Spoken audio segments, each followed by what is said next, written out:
D'abord les courses à 5h10. Thierry Léger, bonjour, votre pari gagnant. Bonjour Alexandre, il y aura des courses cet après-midi sur l'hippodrome d'Agen et mon pari gagnant sera le 104 Pantokrator. Ce trotteur d'origine suédoise, âgé de 7 ans avec à peine 200 000 euros de gains, a visiblement de la marge. J'en veux pour preuve sa course de rentrée victorieuse après 4 mois d'absence le 6 juin sur l'hippodrome de Graignes et la manière avec laquelle il a dicté sa loi ce jour-là me permet de vous affirmer qu'il n'aura aucune difficulté à doubler la mise. Alors notez bien pour cet après-midi sur l'hippodrome d'Agen, réunion 1. Dans la première course, le numéro 4, Pantokrator. Merci Thierry Léger, on vous retrouve après le journal de 5h30 sur Europe 1 avec vos pronostics du Quintet. Dans 2 minutes, Marion, maintenant, votre histoire dingue. Vous allez nous parler mariage ce matin. Et oui, des tatouages remplacent les alliances des mariés. Ah oui, c'est une nouvelle tendance, pourquoi pas. 5h11 sur Europe 1. À la une du JD News, bonjour Jules Torres. Bonjour Alexandre, bonjour Marion, bonjour à tous. Cette semaine, dans le JD News, un appel à un référendum sur la justice. Oui, la justice est rendue au nom du peuple, mais aujourd'hui, une partie du peuple a le sentiment de regarder la justice derrière une vitre opaque. Dans l'affaire Liana, beaucoup de Français, Alexandre, ont découvert une machine judiciaire qui semblait avoir vu tous les voyants rouges s'allumer sans jamais appuyer sur le frein. Ce drame a agi comme une sorte de révélateur, pas comme une preuve définitive contre toute une institution, mais comme une lumière crue projetée sur tous ces angles morts.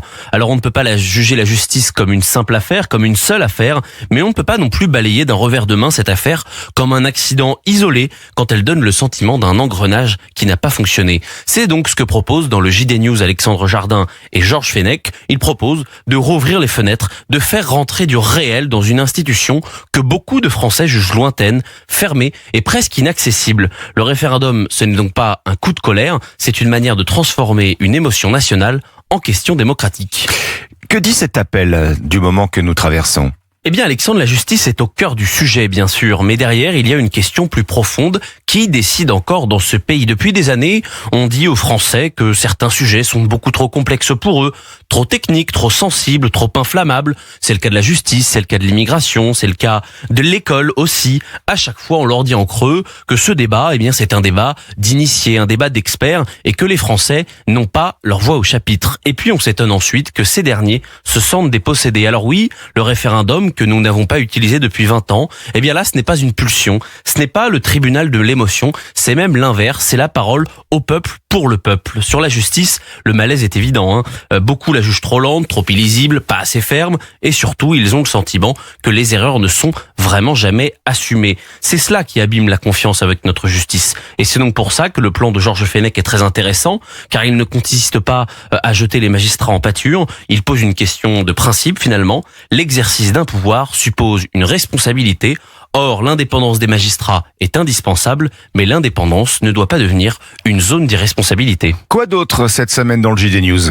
Eh bien, comme chaque semaine, on retrouve nos chroniqueurs habituels, Vincent Hervouette, Mathieu Bock-Côté, Xenia Fedorova et encore Philippe Devilliers. Nous revenons aussi et nous nous intéressons à un sujet qui n'est plus dans l'actualité, le cambriolage du Louvre. C'était il y a 7 mois et on fait le point sur l'enquête. Nous publions aussi un débat passionnant entre Laurent Alexandre et Monseigneur Mathieu Rouget, l'évêque de Nanterre, autour de l'intelligence artificielle, alors que le pape Léon XIV a consacré une encyclique à ce sujet il y a quelques semaines. Et également un très beau livre à découvrir, Leçon de courage de Nicolas Prinsen chez Fayard.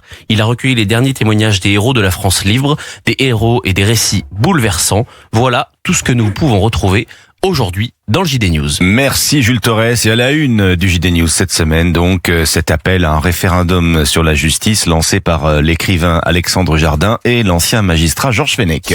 À suivre dans quelques minutes sur Europe 1, les initiatives en France. Oui Marion, ce matin, un programme qui vous propose de devenir un observateur de la nature. Ça s'appelle Viginature. Alors, tout le monde participe, tout le monde est invité. Vous recensez les insectes, les oiseaux autour de vous, tout cela pour mesurer l'état de la biodiversité. On va en parler dans 2 minutes. Europe 1. D'abord, 5h15, votre histoire dingue sur Europe 1. Marion, vous nous faites découvrir une nouvelle pratique en matière de mariage. Et oui, quand on pense mariage, on pense robe blanche, bouquet, cérémonie, le joli lieu, le bon repas, le montage photo 10 fois trop long et bien sûr... Le coup de stress, non, les alliances, les alliances, ça marchait bien aussi. sûr, mais oui. Oui, exactement, les alliances, c'est le bijou traditionnel des mariés, bien sûr, et c'est tout un symbole. Son origine remonte à des millénaires, sa forme circulaire sans début